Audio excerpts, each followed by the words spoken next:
مسیح میں آپ سب کو سلام۔ آج ہم پڑھیں گے پطرس اس کا دوسرا باب اور اس کی 20 اور آیت سے لے کر 23 آیت تک پڑھیں گے۔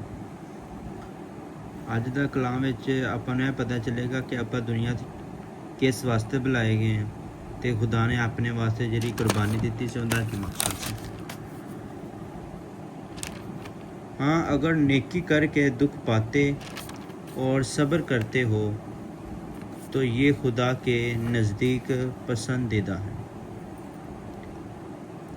ہاں، اگر نیکی کر کے دکھ پاتے اور صبر کرتے ہو تو یہ خدا کے نزدیک پسندیدہ ہے، اور تم اسی لیے بلائے گئے ہو کیونکہ مسیح بھی تمہارے واسطے دکھ اٹھا کر تمہیں ایک نمونہ دے گیا ہے تاکہ اس کے نقش قدم پر چلو۔